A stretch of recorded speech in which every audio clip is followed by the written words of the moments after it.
lah. Okay, we can actually put it up in a bookstore also. Okay. Jai Jagannath Baldev Subhadra Namo Vishnu Padaya Krishna Prasthaya Bhutale Srimad Bhakti Vikna Vinatha Shimha Itunamini Om Jnana Timirandhasya Jnananjana Salakaya Chaksurun Militam Yena Tasmai Shri Gurave Namaha Nama Om Vishnu Padaya Krishna Prasthaya Bhutale Srimate Bhakti Vedanta Swami Niti Namini Namaste Saraswati Devi Gauravani Pracharine Nirvisesha Sunyavadi Paschatya Deshatarine Jai Shri Krishna Chaitanya Prabhu Nityananda Shri Advaita Gadadhara Srivasadi Gaura Bhakta Hare Krishna, Hare Krishna, Krishna Krishna, Hare Hare, Hare Rama, Rama Rama, Hare Hare, Hare Krishna, Krishna Krishna, Hare Hare, Hare Rama, Rama Rama, Hare Hare. Hi, thank you, Mataji. Okay, so we will move to the class today because slightly technical today. Okay, today we will be touching on verses that we never covered in Bhagavad Gita again, level 1, level 2. So it's very, very important. So before that, let us take blessing from Founder Acharya Srila Prabhupada Ki Jai. Jai. Okay, recap last week. What was the topic last week?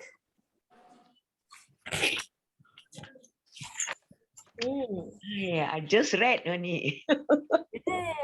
Kali. What's about Kali's? Yes. What about Kali? We were talking about Kali's. Kali's legs or hands or head or what is it? Polypholic. Kali's Four legs. Which are? Okay, so who is the cause of the Kali's symptoms being spread all over? What we call him as? Okay, we call him as personality of Kali or Kali Purusha. Yeah. Okay, so what happened? How did we open our class last week? What was happening when Parikshit Maharaj was going around to eradicate all these Kali symptoms? What happened? What happened? What happened during his journey? What happened in the story? Kali was beating up the cow and the bull. Correct. So that was the answer to this question. What was he doing when Maharaja Parikshit found him? So Kali Purusha was beating who? The bull. Cow or the bull? Yeah, actually he was torturing both. So which animal was standing on how many legs? Can somebody elaborate on that? The one leg. Okay. The bull was standing on one leg. One leg. So that is the Kali's 4 legs. The 4 pillars of spiritual life. Yes, those are the 4 legs of religious principles or spiritual life. So what happened to the tree? Why was he only standing on one leg? Kali broke it. Kali broke it. The symptoms of Kali have destroyed the other 3 legs. So what were the destroyed legs? What was the remaining leg? Truthfulness is the remaining leg. Correct. Pride, lust, and intoxication was broken. No, that was the sin. I think. That's the reasons for the Kali's symptoms to be prevalent. So there were 4 legs. Okay, let's mercy, cleanliness. Is it? Okay, so we go like this. What are the 4 main vices? So what Indra Mataji, right? Mataji was saying pride, intoxication. What is the other one, Mataji? Last, Mataji. Right. These 3 were the root causes of the Kali symptoms to be prevalent, for it to be present. And and these 3 elements actually it actually leads to these 4 main vices. So I want to know what are these 4 main vices. This meat eating. Okay, Intoxication, right. gambling, I think. Yes. Uh-huh. Illicit sex. Is it Yes. illicit So these are something? the four main vices. So these four main vices, they destroy four pillars of religion respectively. So what are the four pillars of religion? The truthfulness, mercy, Mhm. cleanliness, Yes. The last one always seems to be hard. austerity. Austerity. Very good. Austerity is very austere to say that word. Austerity. Yes. Okay. Next question. Obviously, how do the four main vices kill the four pillars of religion? So for this, you have to tell me one by one. Which activity destroy which pillar? Ah. Aha. Oh yes, Like this mercy is animals slaughtering. slaughter. Yeah. Okay, could you put that in a nice line, Mataji? Animal slaughter kills mercy. Okay, very good, Indra Mataji. Okay, next, somebody else. Hare Krishna Mataji. Yes, Mataji. Gambling goes to lying and agitating mind. Gambling leads to Lying and agitating the mind. okay, gambling leads to agitation of mind, lying and cheating, and eventually destroy the pillar of Truthfulness. Truthfulness. Gambling gambling. kills. Correct. Okay. Okay, Truthfulness. very good. So that's Charana Mataji, right? Okay, so next we have two more. Somebody else? There are two more. Illicit sex kills cleanliness. Cleanliness, very good. Illicit sex kills cleanliness. And the last one. Intoxication Mataji. Yes. It leads to forgetfulness, good sense and intellectual. Okay, and which pillar does it destroy? Austerity. Yes. Intoxication destroys the pillar of austerity. Okay, so what happens that we are not able to re-establish these four pillars of religions around us? There's some human massacres going on, animal slaughtering is going on. We cannot possibly go and as a one person to go and stop all this. So what do we do? What is within our control? When the pillars of religions are crumbling down around us, what is our action? How can we contribute to this? How can we re-establish these principles of religions? I think as long as individually we follow these four principles of Dharma, then should be all right, I think.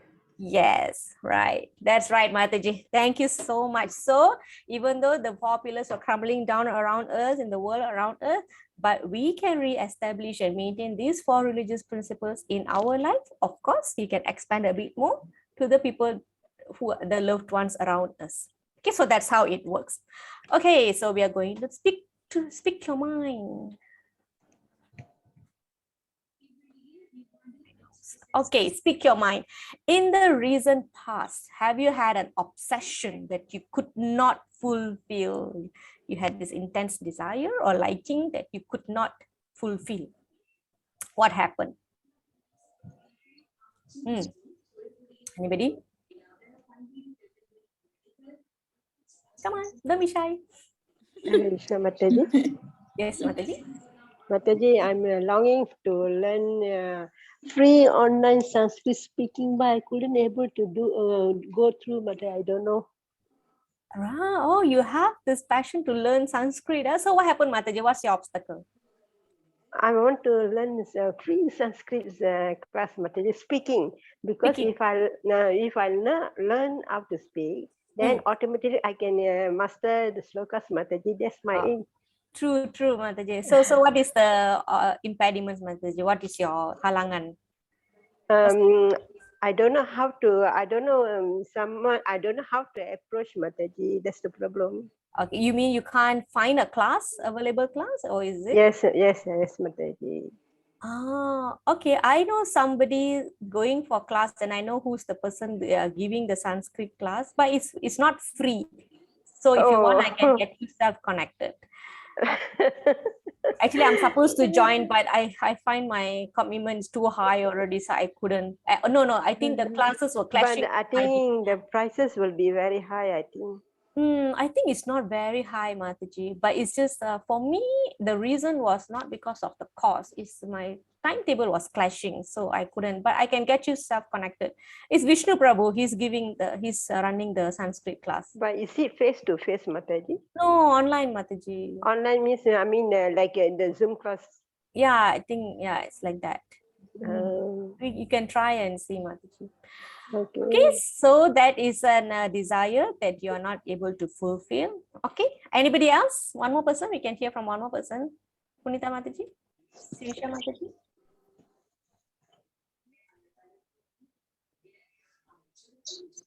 Shodamai Mataji, do you have anything? Hare Krishna. Hare Krishna.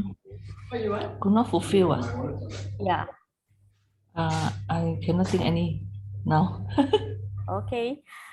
All right. So we are always being pushed by our obsessions to do something, and that things could be something that we do not want to do also. All right. However, let's say you push yourself to do something. If you're obsessed or you have intense desire for it, even after doing so, we are never satisfied. So have we ever found ourselves in that situation? I don't like to do it, but I have to do it. And even after doing, I'm still not satisfied. So there's always a reason why we want to do, we don't want to do something, but it seems like we are feeling forced to do something. Somebody's like pushing you to do it, like that. So have you ever felt that? So today, some verses from chapter 3 we did not cover in Gita Gyan level 1 and level 2, and we will cover this only few verses from chapter 3, which we did not cover. So here you will see why we are doing something that we don't want to do, given a choice, but we are forcefully pushed to do it. So we want to know what is that. So with that, we are beginning this is actually our week 17, all right? Reasons for sin and identifying the places of sin. So we want to know why do we sin and where this root cause is located. So you can see it's very technical. Okay, Krishna is going to show you what is this problem, all right, and where this problem lies in us. So it's very interesting. Okay, so that root cause is our greatest enemy. All right, who is your greatest enemy? Sirisha Mataji, who do you or what do you deem as your greatest enemy? Hare Krishna Mataji. Krishna Mataji. I feel my mind only, Mataji. What does your mind do to you? In what way that it's your enemy? Because it gives me directions to distract my mind and what I want to do. And it shows me the, what should I say, a false happiness or momentary happiness kind of a thing. It pulls me in that way. But I really want to, especially example, I want to read books, but it just puts me to sleep, or my mind never goes that way. So it always distracts me to hear something, or to answer the calls, or do something distractive. To be real distraction, and which we think, okay, that is a change of mind, that gives me a change of mind or something, by talking to someone, or by watching TV or something, here listening to something or something else. So that way. Okay, so so you remember, it's a very good example, Mataji, that you have given.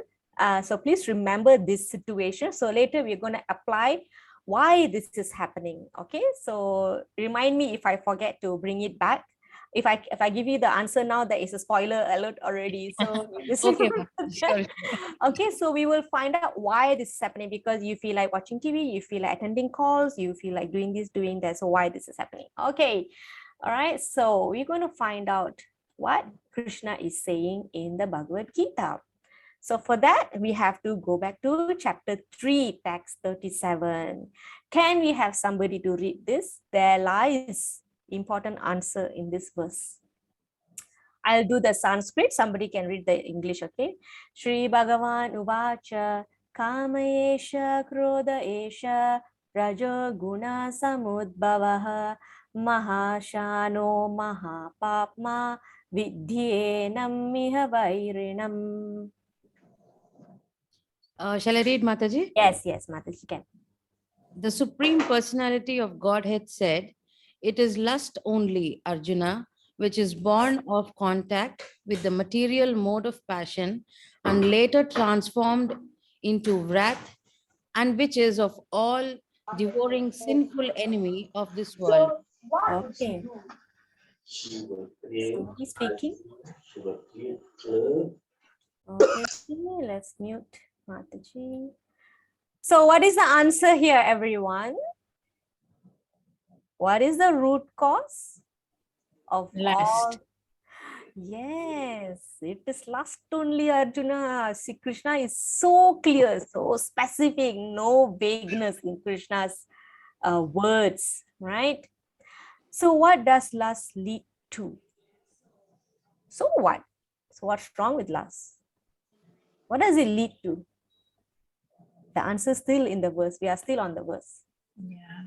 Is it attachment, Mataji, to the material world? That is the Passion. result. That is the end result. So we will come to that. So we have a Yes, the- formula for that. We'll come to that. So now we're going to step by step. So we already identified, Krishna already said the root cause is lust. So how lust become our enemy? Passion. No, For- we are still in the verse. Oh, in this verse. We are still reading the obvious facts in the verse. Transform into wrath, angry, Yeah. What is wrath? anger. Anger. Okay. So the lust transform when it comes into contact of material nature, particularly the mode of passion. So lust come in contact with passion, makes us fall into anger mode. All right. And this is the all-devouring sinful enemy of this world. Okay, I just want to dissect a bit on the. Sorry, give me a moment. I need to change my mouse.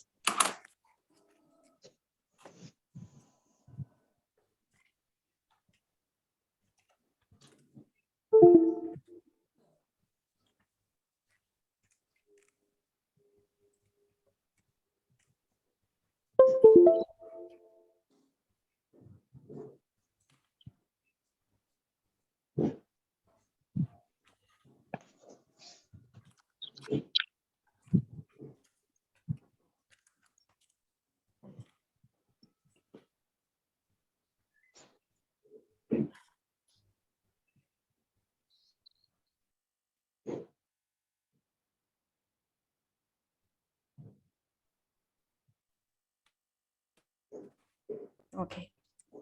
Sorry about that. Okay. Kama means lust. Okay. Kama means this. Okay. Krodha means wrath. Okay. What is Rajya Guna? Anybody remembers? We learned this in chapter 13, 14, 15, 16, 17, 18. Rajya Guna. Guna means mode, quality. What is Rajo? Anger? Rajo. Passion. Passion. Very good. Okay, this is the mode of passion. Okay, and what else? Yeah, these three words try to remember. Okay, Kama, Krodha, Rajo. So when the pure love comes into contact with the mode of passion, it becomes lust, and thus anger is born. Okay, so let's put that in perspective in this formula. So lust is our greatest enemy as given by Krishna. let's take a step back. What is lust? Who can repeat the formula I just mentioned? Anybody paid attention?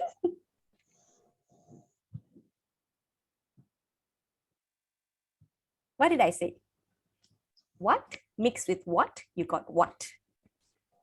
Is it a passion plus anger is lust? No. Is it pure love with Okay. material world? Uh-huh. Love to Come into more the contact. passion. Very More the good, passion. Mataji. I like you. So that pure love for Krishna. Okay, this love is for Krishna. Okay. So when a living entity comes in contact with the material creation, the original element, which is the love for Krishna, is when it comes into contact with material mode of passion, what is born? Lust. Yes. So yeah, this is where we are coming from. Okay, where the lust is a perverted reflection of the pure love that we had for Krishna. Something has to come from somewhere. So it's just that it was a contaminated version of that pure love. So it becomes lust. What we have for Krishna is pure love. But when it comes again, when we come into contact with this material nature, it transforms into lust. Everything we want to satisfy for ourselves. All right. So let's put it in another word.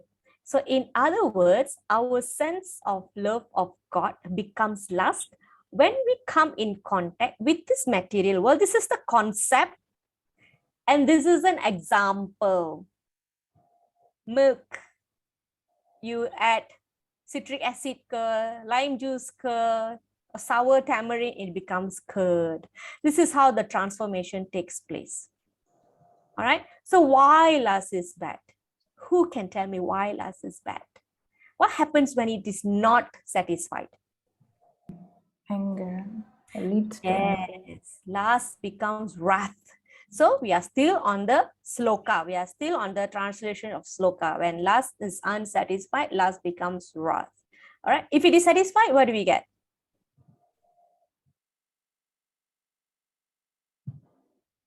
Goodness.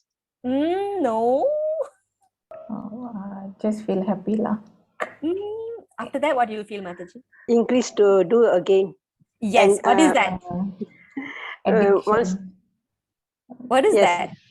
increase to do I mean, make our mind thinking of other things to fulfill. Yes. What is that, Mataji? Addiction, no? Be one more, is it? Yes. What is that? Obsession. Okay. Samu? Greed. Greedy. Greed. Yes, greed. Satisfy also problem, no satisfy also problem. So that is the problem with lust. All right. Okay, and wrath becomes illusion, which keeps us in the material world. Somebody mentioned earlier, it creates bondage. So now this is the end product, because it keeps us going and going and going and going. It creates bondage. Our activities create bondage. So this one all you all pakar already, right? So how this happens, all right? So that keeps us here in this world. When lust is unsatisfied, it turns into wrath, all right?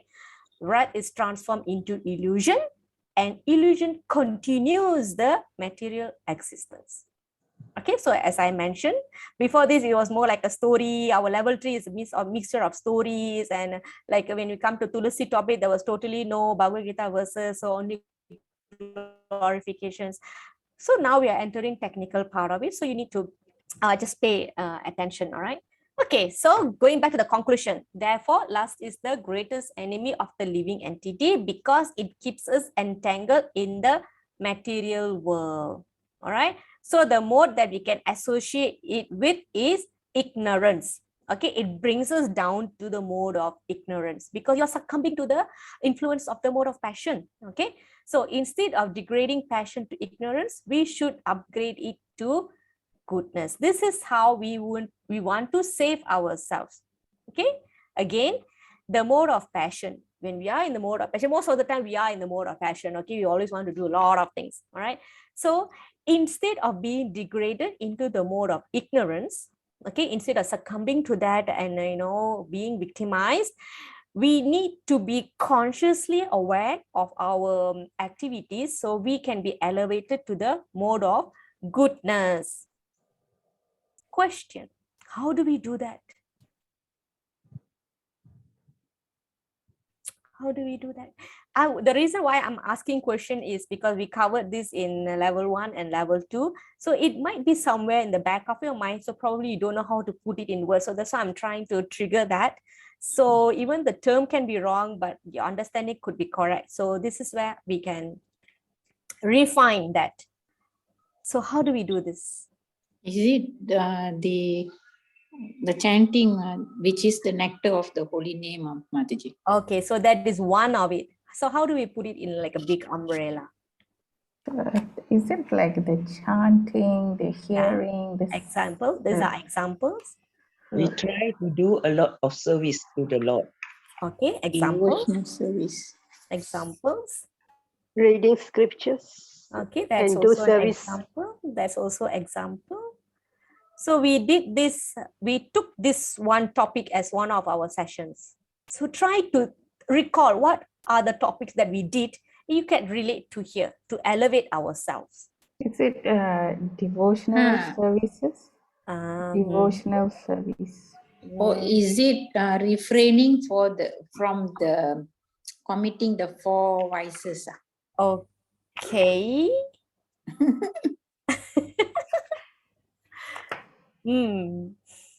What are the chapters that we did? What are the topics that we did? Before this, you all have answered this. That's why I'm not giving away the answer very easily.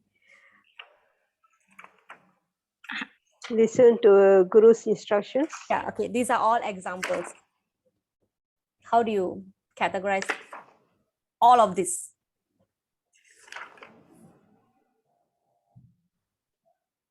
How about prescribed or regulated?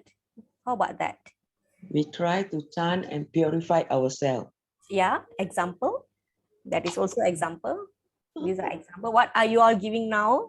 Examples.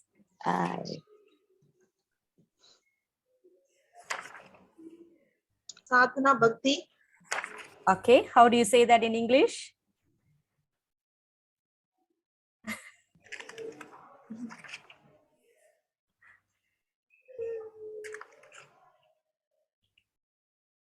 Prescribed or regulated?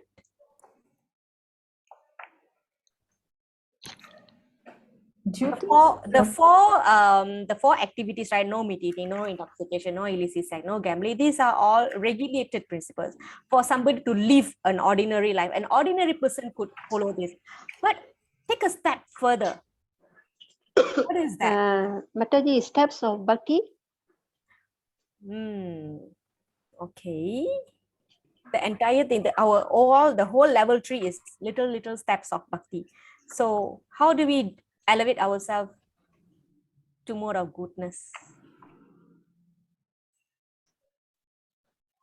By so I've given away the clue, right? Prescribed, regulated. By practicing and renouncing. Okay, practice. All right, you are there. Practicing what? And practicing. Regulated, practicing principles of? Principle of devotion service. Yeah. Devotional service. Yes, regulated principles of Bhakti. So did we do that topic previously? We did, right? Yes. So you can look back your topics, all right? So basically, through prescribed method of living and acting. Okay, that's why the scriptures are there, the Vedas are there, the spiritual teachers are there. So that's how we distinguish ourselves from animals. So animals don't have all this. We have that. So that is for us to elevate ourselves. Okay, so therefore, I repeat, the mode of passion, instead of being degraded into the mode of ignorance, we should be elevated to the mode of goodness by the prescribed method of living and acting. Then we can be saved from the degradation of wrath. All right. Basically, through spiritual attachments, we can overcome this last leading to wrath. Okay. Now, So we are talking about our independence. Why we have this independence to have this lust controlling us? Why? Because, like I said, originally that element is called love for Krishna. Okay, Krishna is always blissful. Okay, we are all parts and parcels of the Supreme Lord. So we also want to be blissful. Everything the Father has, we also want. We have in minute quantity. He has full independence, and we have some minute amount of independence. But what happened is, what we do with this independence? Our activity. What we do with the independence? We actually are misusing the independence. So what happens? The original, our constitutional position means our constitution. What I mean by constitutional position is our original, our nature is to. What is our original position as a jiva? This one also I have mentioned before. What is our original position? What is our original job? To serve. Yes, to serve. Okay, the answer is already here. The service attitude changes to, instead of serving the Lord, we serve our senses. Because we are influenced by lust. So this is the damage. Okay, when the service attitude is transformed into the propensity for sense enjoyment, we come under the sway of lust. Okay, then if it's fulfilled, we tend to be greedy. If it's not fulfilled, we get angry. And like this, the cycle goes on and on and on and on, and we want to continue, we are continuously trapped here in this cycle. So Krishna knows that we want to enjoy. Thus, what he did, he created the material world. He knows we want to enjoy. Okay, dear children, please go and enjoy. He created the playground for us to enjoy. So like this, we will go on and on and on and on. Okay, the conditioned souls will go on and on and on to fulfill these lustful propensities. So there will come a point that you will stop and think, why are we going through this? All right, that is why we all are sitting here. Either we are soulfully tired and exhausted. Why are we going through this? Let's find out what is there beyond all this. So we start thinking. When we start thinking, we ask question. What is the question that we ask? We covered this in the beginning of our level 3. What are the questions that we ask? Why we are here? Okay. Who am I? Yes, who am I? Some more? 3 questions, right? Why are we suffering? Yes. Who's God? Very good. Yeah, these are the 3 important questions that we ask. Okay, so the third question is this: inquiry into the Supreme. Okay, so the Vedas say the inquiry is the beginning of the Vedanta Sutras. Okay, and what is the answer? Can you see this? Atato Brahma Jignasa. Who knows what is this? What does this mean? Okay, I give the answer. Huh? The answer is to investigate what lies beyond the material universe. What is eternal? What is the cause of all causes? These are the questions that we will ask at one point of time when we are so tired and exhausted. And everything comes from here. Why am I here? Where am I going? Where did I come from? When I came here? When I'm going to go back? I'm going to go back. How am I going to go back? What am I supposed to do here? Who am I? Okay, all these questions. All these questions we will start asking. Why am I here? What am I doing here? Where I came from? Where I'm going after this? What should I do to go?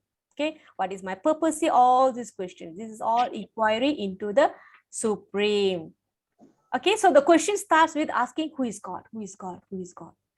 Now there is an answer in Srimad-Bhagavatam. Can we have somebody to read this? In the poster and also the caption below. Come, come, come. We have a lot to go. Is it? Hare Krishna Mataji. Yes, Mataji. Meditate upon Lord Sri Krishna because he is the absolute truth and the primeval cause of all causes of the creation.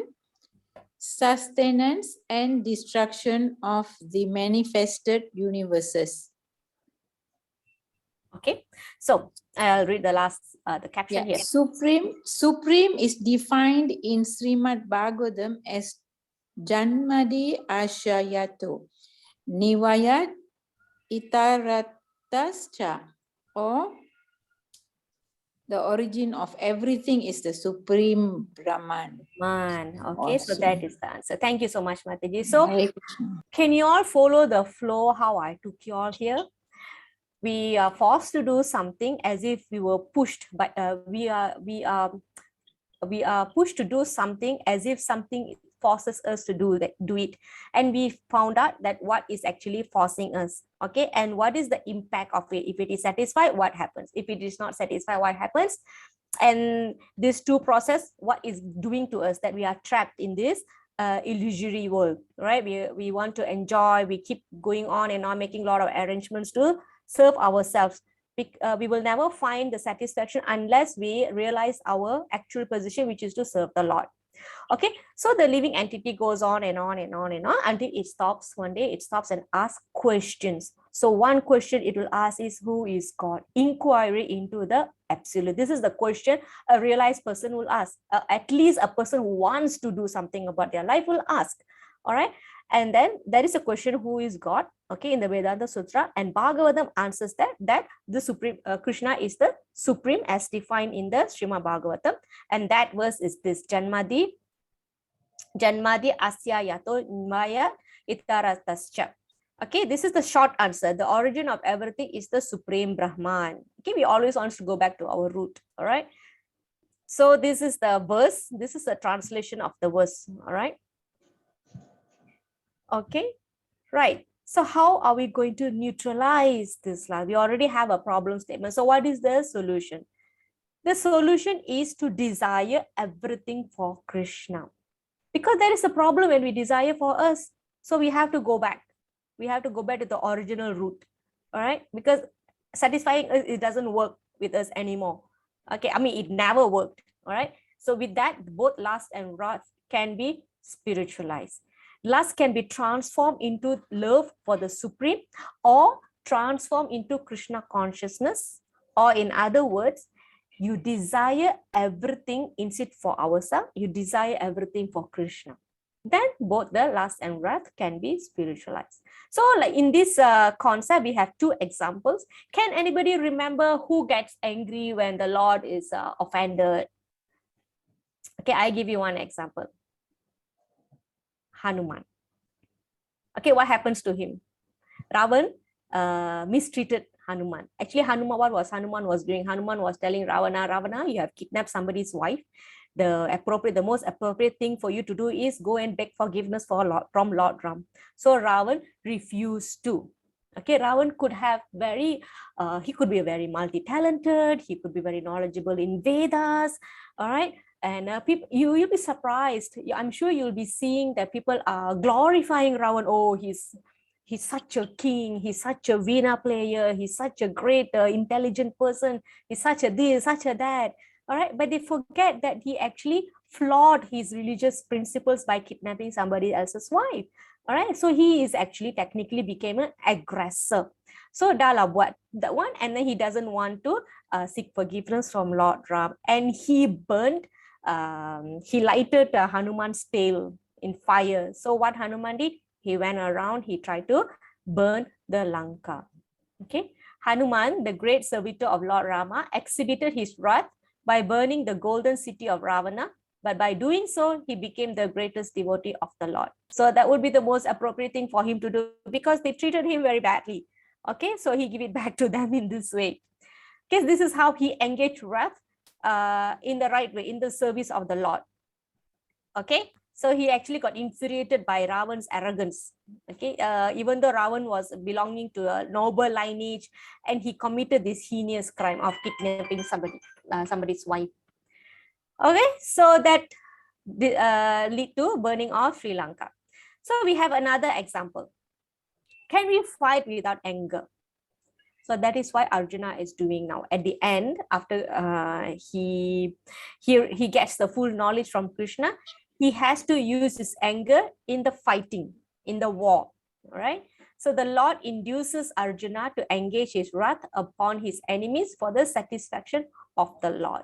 So this is how great devotees in the past have actually used their anger in the service of Krishna. Therefore, there is nothing wrong in it. Okay. Therefore, lust and wrath, when they are employed in Krishna consciousness, become our friends instead of our enemies. Of course, we are not going out and fighting with people.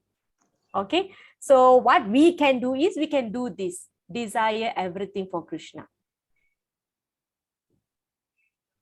We can do this. Desire everything for Krishna. So according to our capacity and ability in our daily life, we can see our position, where are we and what we can do. So all your desires, you can be fulfilled by doing this desire for Krishna instead of desiring it for ourselves, because it ends up in greed and wrath anyway, right? Okay, so there are 3 degrees of how lust covers us. So that's we are done with the root cause, finding out the root cause, and we also find the solution already. So Krishna is taking us into a little bit more technical aspect of lust. There are 3 categories. Okay, can we have somebody to read, please?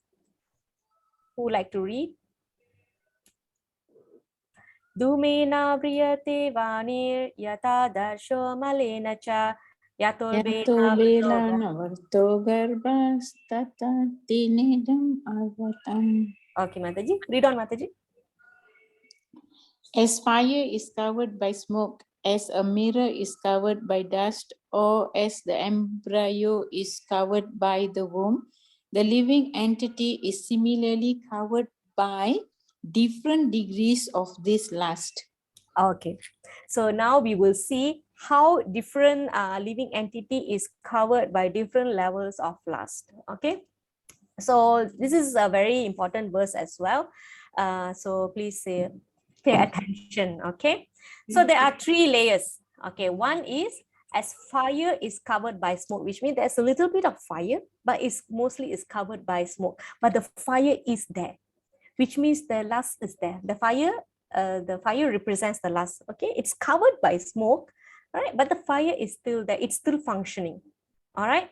Okay, so next is a mirror is covered by dust. Okay, there is a mirror, but you are not able to see the reflection because it's covered by dust. So this needs some wiping and cleaning. Okay, sorry. The fire covered by smoke is like a living entity which has a little bit of Krishna consciousness. The fire is small there, so it needs to be fanned for it to blaze more. Okay, so that's one. Mirror is covered by dust. You're not able to see the reflection because it's covered by dust, so you have to wipe it, clean it. And these are actually done by various spiritual activities, many spiritual methods. So what is the best spiritual method to clean this mirror? To clean the dust of the heart. Transcendent knowledge. What is the easiest? Chanting. Yes, the best process is to chant the holy names of the Lord. Okay, next, the third one, as the embryo covered by the womb. How is the situation for a fetus inside? It cannot move at all, like so constrained. All right, it represents a helpless situation, can't do anything. So this is the embryo covered by the womb is an analogy illustrating a helpless position. The child is so helpless that he cannot even move. Now this stage is like tree cannot move. The tree are also living entities, but they have been put in such a condition because of their great exhibition of lust in their previous life. Okay, so they are born as tree and they're almost void of all consciousness. Okay, so now I'm going to recap a bit, right? As fire is covered by smoke, is like a living entity who has a little bit of spiritual consciousness that needs to be fanned.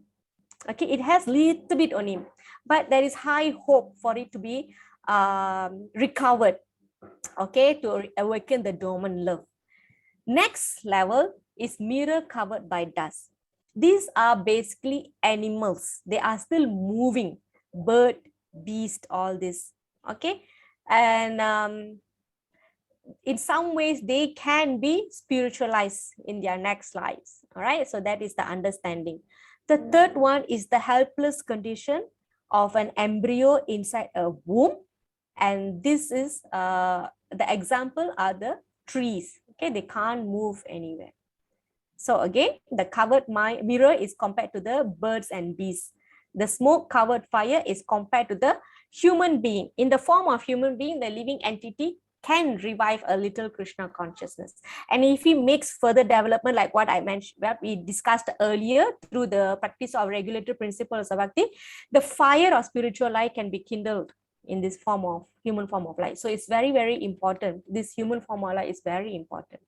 So we want to be very careful handling the smoke in the fire. Okay, the fire can be made into blaze. So this is the chance for a living entity, for a human entity, to escape the entanglement of material existence.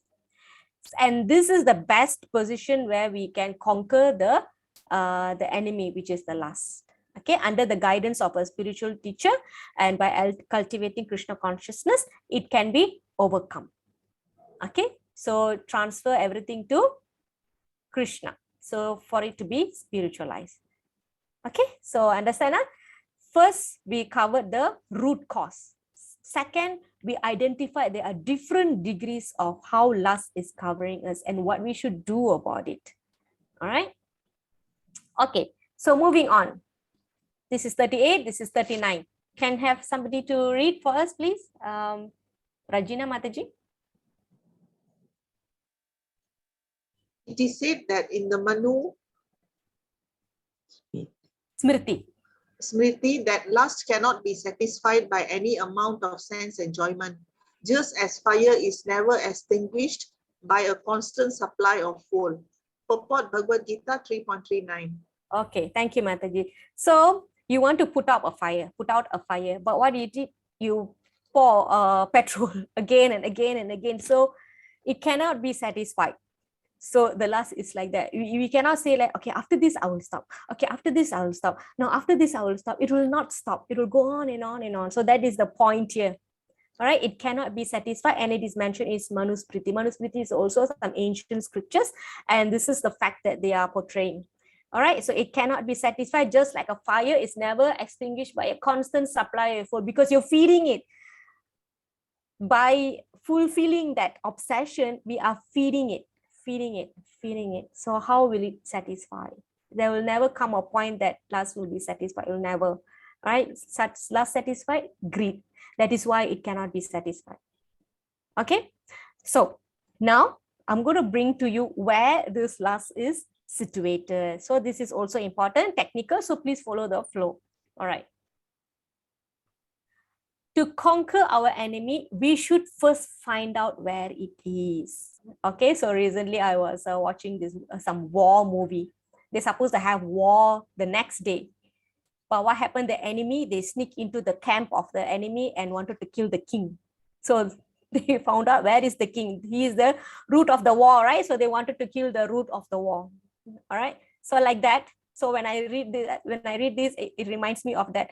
To conquer our enemy, we want to know where he is. Okay, so we cannot fight an unknown war, an unknown enemy. So where is this lust? Lord Krishna is telling us. Thus, a man's pure consciousness is covered by his eternal enemy in the form of lust, which is never satisfied and which burns like fire. Okay, this one we covered earlier. All right. The sitting place of lust is in BG 3.40. There are 3 places the lust is sitting. Okay. Who can read for us? Somebody? I shall read. Okay. Krishna, the sitting places of lust. The senses, the mind, and the intelligence are the sitting places of this lust. Through them, lust covers the real knowledge of the living entity and bewilders him. All right, thank you. So what are the 3 places? The senses, number 1. Okay, remember, that's why I'm going slow. the senses, the mind, and the intelligence. Senses means our eyes, our nose, our mouth, tongue, sense of touch, our hearing, everything that we perceive the world. So this is also a level 2 we covered in chapter 13. Okay, sometimes you have to go back there, you have to go back and forth because all are related. All right, so the senses, because ultimately we want to satisfy our senses. So back to yeah, I will cover that later, giving example of Shirisha Mataji earlier. So we know where is the enemy. He's sitting at our senses, the mind and the intelligence. Now that we know who is our enemy, we have to practice precaution. This is what we need to do. We want to do what kind of precaution that we need to do? Going back to the sitting places of lust. Why mind? Mind is the center of all the activities and the senses. From mind comes everything. I want to attend a phone call. I want to talk to this person. I want to watch TV. I want to listen to this song. The books can wait. All right, so the mind is telling. It is the center of all the activities and the senses. It is the reservoir of all ideas for sense gratification. Remember, Sirisha Mataji said the mind is distracting her. So yes, correct. This is the sitting places of lust. Mataji, did you know this verse earlier? Sirisha Mataji? Not exactly, Mataji. Not exactly, but it seems to be true, isn't it? Yes. All right. So the mind is saying, okay, do this, do that, do this, do that, because the sense wants to enjoy. So this is where the repository of lust lies. So like I mentioned, eyes, ears, what the mind is dictating, do this, do that, hear this, the hand, sense of touch, tongue, smell. Okay. The third one is the intelligence. The intelligence is the capital of the lustful propensities. So mind, senses, intelligence. So the enemy has captured the different strategic positions in the body of the conditioned soul. These are all the enemy know already where to attack this person. Okay, so we want to know where this enemy has placed his troop of army. Okay, so the Russian war is happening, right? So initially the Russian war was parking all their troops at their borders, right? So like that, the last is sitting here, the last is sitting here, the last is sitting here. So we know already where is it. So you know where to aim your missiles, your bomb, your cannonball, where to hit, where to launch your cannonball. Okay, Krishna already gave the hints of those places. Okay, so that whoever wants to conquer the enemy may know where this enemy can be found. So this is a war, isn't it? We are launching war against lust, our lust. So mind is the center of all activities of the senses, and thus when we hear about sense objects, oh, nice, pleasurable, the mind generally becomes a reservoir of all ideas. Let's do this, let's do that. Got an idea and it wants to execute. Okay, reservoir of all ideas of sense gratification, and as a result, the mind combo with the senses become the repositories of lust. Okay, then move to the intelligence. It is the capital of such lustful propensities. The intelligence, Prabhupada say, he is the immediate next door neighbor of the spirit. So it's just right next to the spirit soul. So what happens is that the intelligence says, oh, it's so fun, it's so pleasurable. Hey, soul, let's do that again. Let's do that again. Let's do that again. No, look, you're the controller. Do it for your sense gratification. So the lusty intelligence influences the spirit soul to acquire the false ego. What is the pure ego and false ego? Yashoda Priya Mataji. False ego is always think that I am, this is mine. Chinese, you are Indian. Then the real ego is the ego is we are the soul and not the material body. Very good. This is important, yeah. Okay, so remember the false ego and true ego. So the lusty intelligence influences the spirit soul to say, to acquire the false. It makes the spirit, the pure spirit soul, to acquire false ego, and makes him identify itself with matter, and thus with the mind and senses. Okay, this matter means material, right? Let's enjoy this matter, and then it influences the mind and senses, and they all act together. Okay, teamwork. So like this, when it goes on, the spirit soul becomes addicted to enjoy the material senses, and it mistakes that as true. What? True, TRUE. What the mind thinks, what the spirit soul thinks. If I do this, I get this enjoyment. If I do this, I get this enjoyment. What the spirit soul is made to think. What is the mistake the spirit soul is making here? It thinks that this as true happiness. Everybody wants happiness. And these are all the arrangements the spirit soul is going through to keep itself happy. Okay? So mind, senses, intelligence. So now you can see, I don't know where else you can get this knowledge that Krishna is giving here. How to launch war on this enemy, and we know where is this place. All right, this is the precaution that we need to take. Okay, so what is the precaution? What can we do? Okay, what is the point of knowing this but we are not acting on it? So that also is mentioned in Srimad-Bhagavatam. Come, somebody can read for us. Hare Krishna. Hare Krishna. One who identifies himself as the inert body composed of mucus, bile, and air, who assumes his wife and family are permanently his own, who thinks an Eden image or the land of his birth is worshipable, or who sees the place of pilgrimage as merely the water there, but who never identifies himself with, feels kingship with, worships, or even visits those who are wise in spiritual truth. Such a person is no better than a cow or an ass. Okay. So this, thank you, Mataji. So this verse is talking about the false identification of the spirit souls. So remember here, the spirit soul thinks all these enjoyments are giving him a true happiness. I'm not recording. I'm not recording.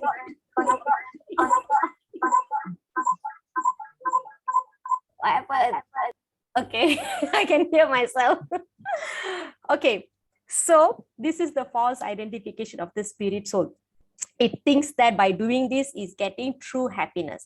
So in Bhagavatam, it is explained like this. Okay, I'm going to simplify this. Okay, a human being who identifies this body made of 3 elements with himself, okay, which is the mucus, bile, and air, who considers the byproducts of the body to be his kinsmen, where he thinks that everything belongs to him, who considers the land of birth worshipable. That means I think it is referring to extreme patriotism.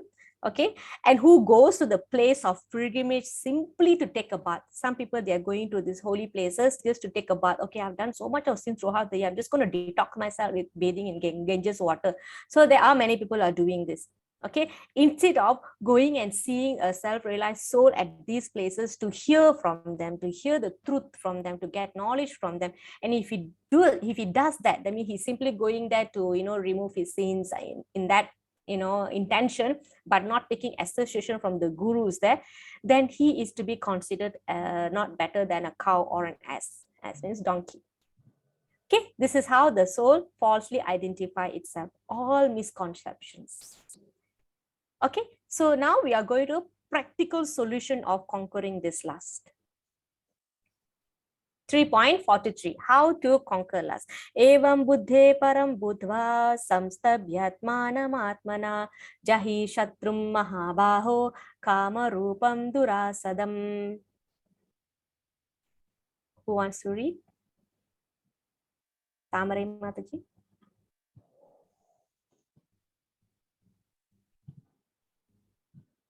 Tamare Mataji, you are there? Calling for Tamare Mataji. No, Yashodamayi Mataji. Thus, knowing oneself to be transcendental to the material senses, mind and intelligence, O mighty Arjuna, one should study the mind by deliberate spiritual intelligence, Krishna consciousness, and thus by spiritual strength conquer this insatiable enemy known as lust. Okay, insatiable enemy known as lust. So here Krishna already given, thank you Mataji. So here Krishna already given the solution with the deliberate spiritual intelligence. So it's not going to come naturally. We have to put in effort and work towards it.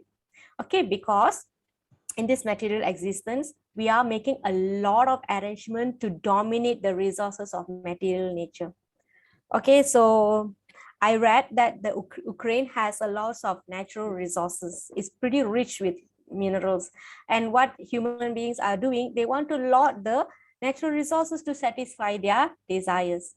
Okay, so what is driving them towards that? That is lust, the propensity of lust and the desire to dominate the resource of material nature. All the time the war is because of that, because they have desire of owning wealth that is not belonging to them. Okay, they want to use that. Remember, I always say the definition of economy, all right, to utilize the limited resources to satisfy the unlimited desires of consumer. This is economy. This is actually the foundation, the fundamental thing that drives this is the lust, the propensity of lust. All right. So the desire to overlord this to satisfy the senses is the greatest enemy of the conditioned soul. However, okay, we have the benefit with the spiritual intelligence. We can control the senses, the mind, the intelligence. So we are going back to the places where the enemy's armies are placed: senses, mind, and intelligence. You are not advised to give up your work entirely. All right, all of a sudden, give up everything. All right, no, Krishna never say that. In fact, he technically clearly answered renunciation is not the way out, but to gradually develop Krishna consciousness. Then we can be situated in the transcendental position without being influenced by the material senses and the mind. Have that steady intelligence directed towards one's pure identity.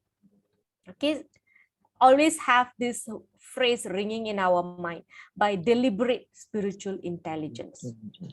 Okay, so we will give solution how to conquer the mind, how to conquer the senses, how to conquer the intelligence one by one. Okay, everything will be given. We can overcome lust by applying our mind, intelligence, and senses in Krishna consciousness. Generally, these are the activities. Okay, this is Sanatana Goswami and Rupa Goswami. They are always remembering the pastimes of the Lord. Okay, here we have devotees and family always engaged in Sankirtan. Here we have king serving the Lord Jagannath in Jagannath Puri. Even the king is sweeping the floor before. It's a custom, that tradition that before Jagannath goes on the chariot or Ratha Yatra, the king himself will come and sweep. You will see it's in YouTube also. Okay, the king of the Puri, he will come and sweep.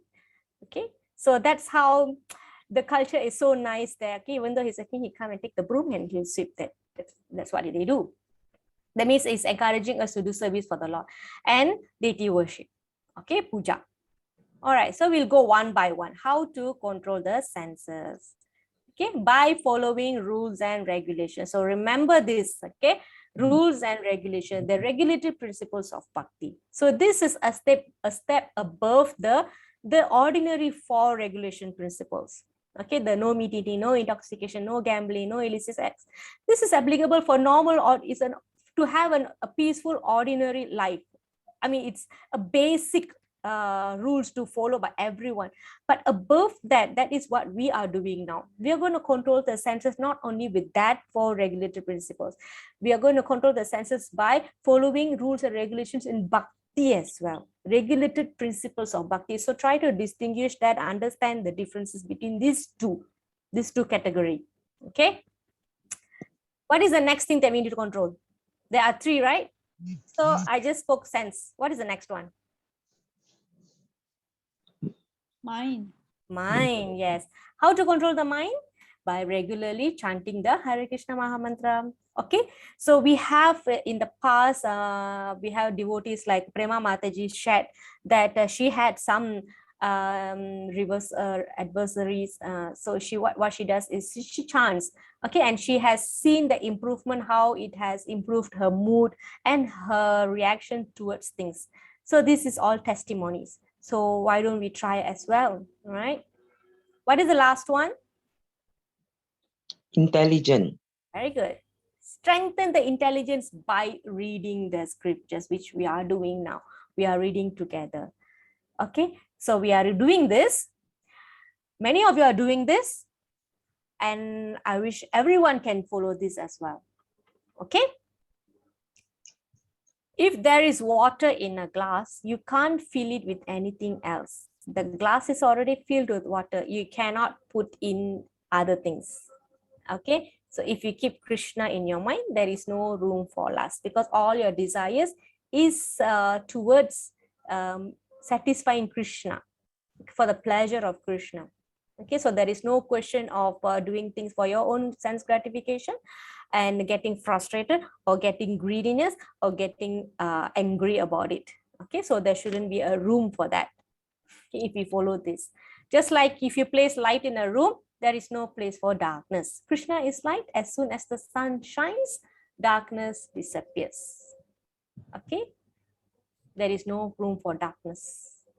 Therefore, we should curb this great enemy of lust by regulating the mind, intelligence, and senses in Krishna consciousness. So all your activity, you need to see, what am I doing with my senses? What am I doing with my mind? What am I doing with my intelligence?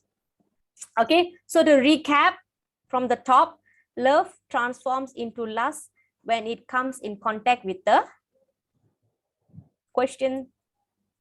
Love transform into lust when it comes in contact with the, with what? You know, in science experiment, right, you have to put some even when you do self-rapid COVID test, right, you have your saliva and then you have to add on solution to see the result. Can so love comes in contact with what? Transform into lust. Come on, everyone. Material mode of passion. Yeah, and when it comes in contact with the modes of nature. So what happened? Lust turns into what? Love transforms into lust. Then lust turns into Entanglement. wrath. Huh? Anger. Entanglement. Okay, yes, wrath or anger. And what does this anger do? What it puts us into? Illusion. Very good. Illusion. And what does illusion cause us? What does it do to us? Sinful activity. Yes, sinful activity. And what does this do to us? In relationship to the material world, what does it do to us? Passion and entanglement. Create bondage. Correct. Illusion causes bondage. Okay.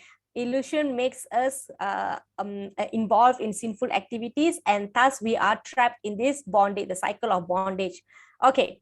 Now, how this came? What did we misuse? What did we misuse? Love for the God. Yes, and you misused our independence. So we fall under the sway of lust. Remember that word? We covered that. Okay, so what did Krishna do? We want to enjoy because we have started to have the lusty feelings to gratify our senses. What did Krishna create for us? Create the nature, the material world. Yes, he created material nature. Material world was created to satisfy our lust. So when the activity goes on and on and on, what happens one day? What happens to the living entity one day? Krishna conscious. We realize. He begins to think about his Who are real. who and when and why we are here? Yes, very good, Mataji. So he begins to think about his real position. Okay, so now we understand the problem. So now we entered into a technical part where the enemies are. So where the enemy placed his army? Where? Mind and In senses. the mind, senses, intelligence. Very good. Mind, senses, and intelligence. The mind is the strategic position where lust sits. Okay, and then the intelligence is the what? It Control. was capital. Is the capital of lustful Yeah. propensity. So what does this lusty intelligence do to the spirit soul?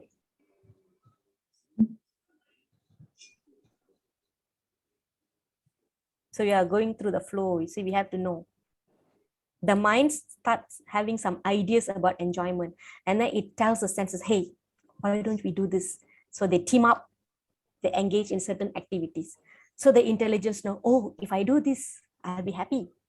So the intelligence is the neighbor of who? Jiran siapa? Soul.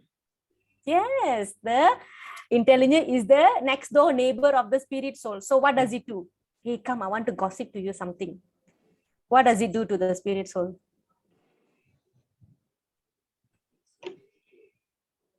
What the last False ego. Yes, the lusty intelligence is influencing the spirit soul to acquire false ego. So what? So what happens to the spirit soul? What does it do? So in this case, you need to compare with the true ego. Yashoda Priya Mataji explained. So what does the spirit soul is intending to do now? It acquires the false ego to enjoy, isn't it? Can or not, Mataji? Huh? Okay. So Krishna gives the solution. What is the solution? What is the strong word that Krishna used? What is that phrase? You need to steady the mind by what? By spiritual intelligence. What kind of spiritual intelligence? What is that word used? Regulative principle of Bhakti. Okay, those are like subsets to that. What is that? Oh, regulate the mind, intelligence, and sense in Krishna consciousness. Okay, very good. So all these come under what, Mataji? Follow the rules and regulation. One should steady the mind by what kind of spiritual intelligence? Steady the mind. I use this word to Knowledge. explain By with your reading. effort, with your determination, with your Deliberate spiritual intelligence. yes, Krishna say, oh mighty Arjuna, one should steady the mind by deliberate in spiritual intelligence. So these all that big umbrella, and then all your chanting, regulatory principles of bhakti, reading, hearing, all will come. This will give us the spiritual strength to conquer this insatiable enemy known as lust. Because if you think that I'm just going to do this one more time, I'm just going to do this one more time, tomorrow will be last one. Cannot, it doesn't happen like that, because you're feeding the fire with the petrol, the fuel. Okay, it's going to keep burning and burning and burning. Remember, because why? You feed the lust, you get greed. You don't feed the lust, it's anger. It's both way destructive. Okay, so we can overcome lust by applying our mind, intelligence, and senses in Krishna consciousness. That is the answer. Okay, so how do we control the senses? Remember the three pictures I just showed one slide before this? How do you control the senses? Now you can come with your answer.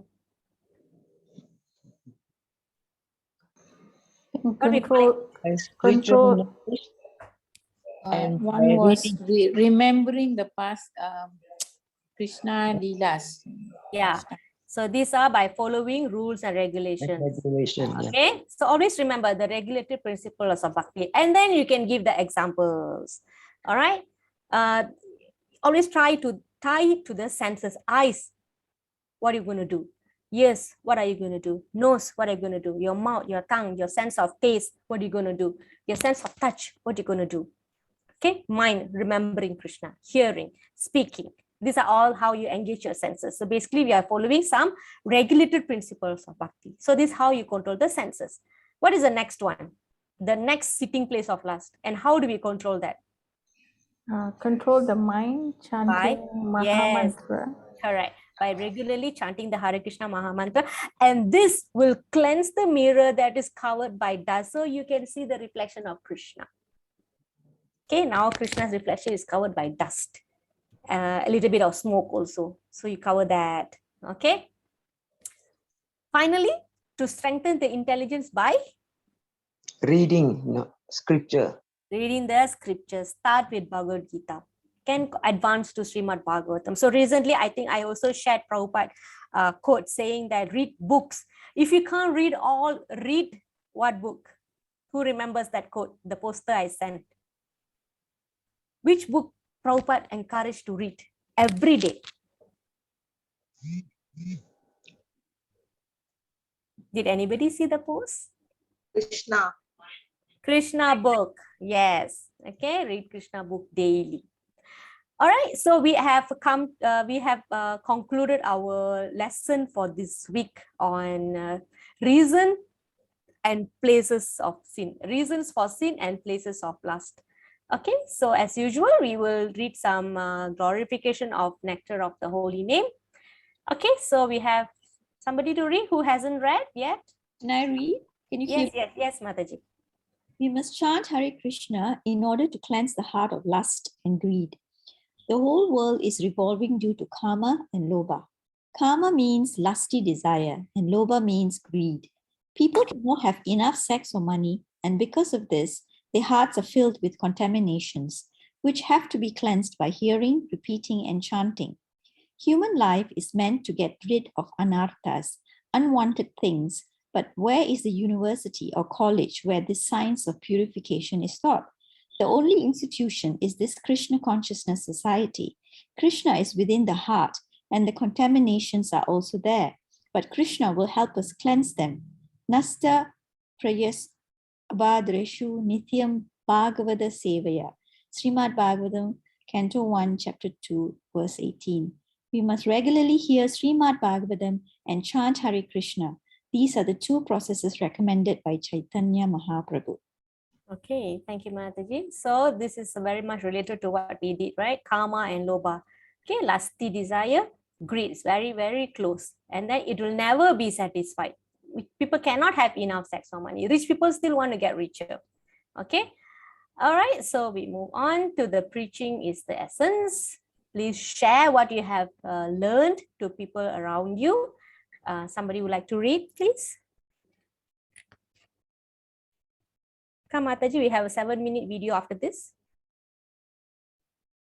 Hare Krishna, Mataji. Yes, Mataji, can. Vaishnava shows compassion towards sinful, suffering living entities. Prahlada Maharaj is the topmost example of a Vaishnava, who is always compassionate towards sinful persons suffering a hellish life within this material world. Krishna is therefore known as Paratuka Tuki Kripam Puti, or one who is compassionate toward others, suffering, and who is an ocean of mercy. Like Prahlada Maharaj, all pure devotees of the Lord come to this material world with full compassion to deliver the sinful. They undergo all kinds of tribulations, suffering them with tolerance, because that is another qualification of a Vaishnava, who tries to deliver all sinful persons from the hellish condition of material existence. Vaishnavas are therefore offered the following prayer. Vancha kripa tarubhaicha kripa sindhubhaya evacha patitanam pavanebhyo vaishnavebhyo namo namaha. The chief concern of a Vaishnava is to deliver the fallen souls. Okay, thank you, Mataji. So the true compassion, the true charity that we want to do other people is to save their souls, not by giving them daily bread, daily clothes, daily food. That's not the true compassion. That is only symptomatic, really. We want to give them something permanent. Okay, and that is the quality of a Vaishnava. He's very compassionate. He doesn't see whether this person is qualified or not to give Krishna consciousness or to give the Maha Mantra or to give the knowledge. Okay, he wants to save everyone. That is the nature of a devotee. And we want to be that. Okay, so that's how we are. We can actually demonstrate our compassionate nature in the real sense. Okay. Okay, we want Arishna Mataji, yes, by taking prasadam also can overcome lust, Mataji. Yes, this is another example of how we can control the senses. We want to eat delicious food, right? So why don't we cook that for the pleasure of Krishna and we take that? Yeah, so this is one way. Okay. All right. So we have Amarendra Prabhu to give us a 7-minute sharing.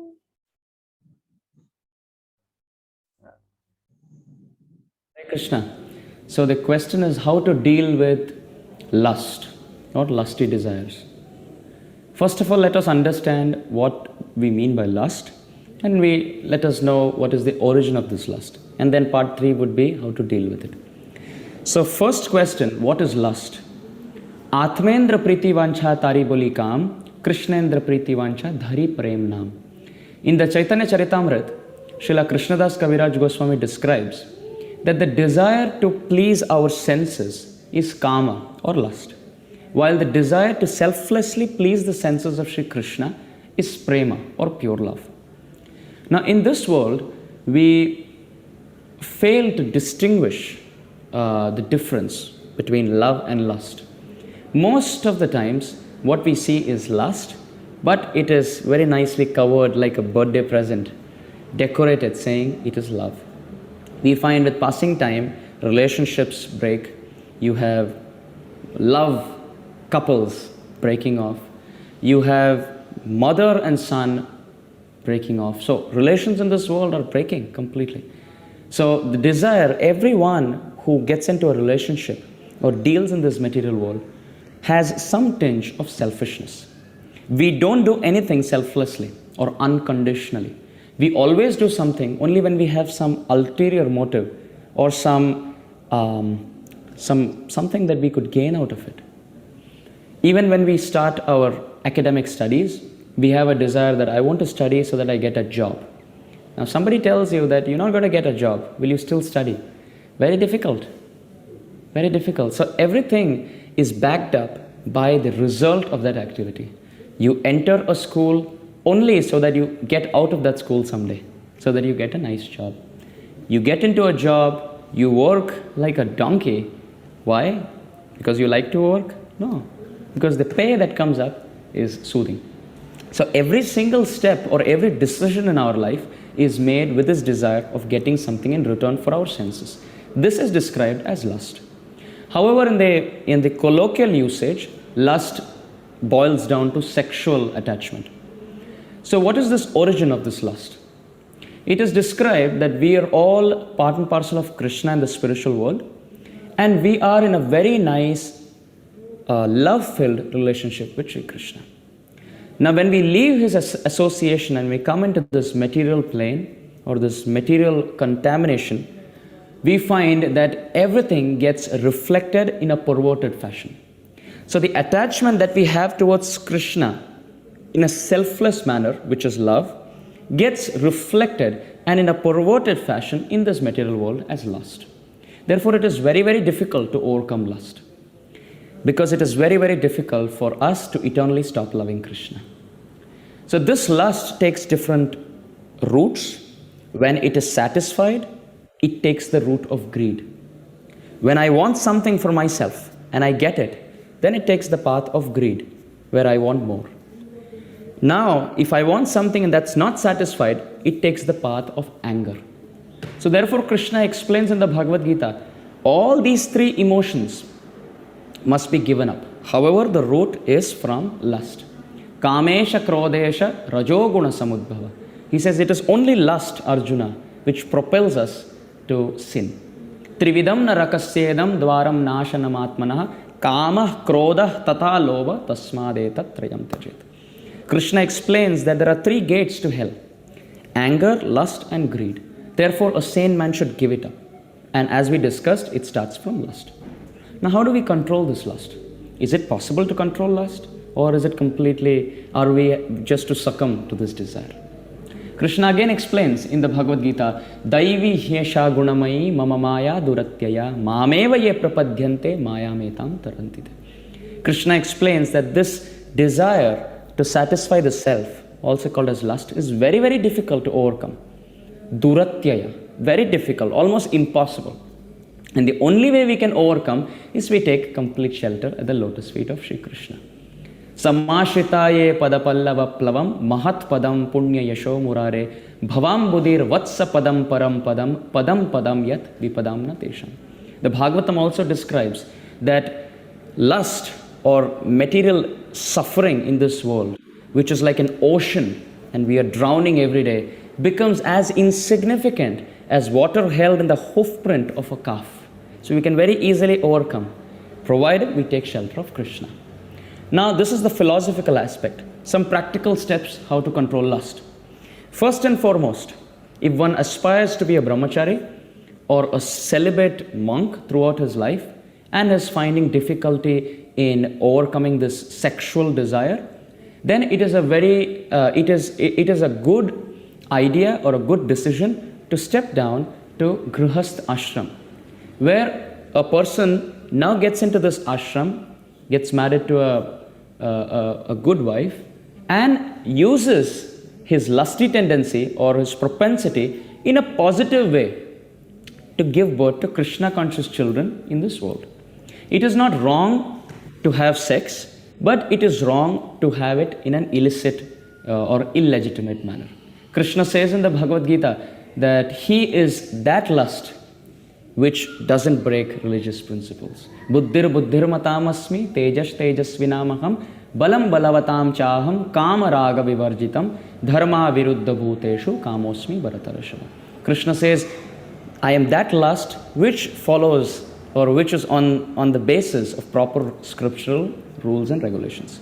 So when one gets married and according to the instruction of Guru and the blessings of the Vaishnavas, becomes a parent and trains the child to become a good devotee of the Lord, that is proper utilization of lust. But however, if one aims to be a brahmachari and is having some lusty fluctuations, then we must understand we must push ourselves more in the service of the Lord. If we are 50% in Krishna consciousness, then we are 50% in Maya. We have to push ourselves 100% in Krishna consciousness by being in the association of elevated brahmacharis, so that our lusty tendencies are properly subdued and properly channelized in the right perspective. Hare Krishna. Okay. Thank you, everyone. Any questions? Thank you. Mataji, please share that video in the group. Yes, can. All right, thank you.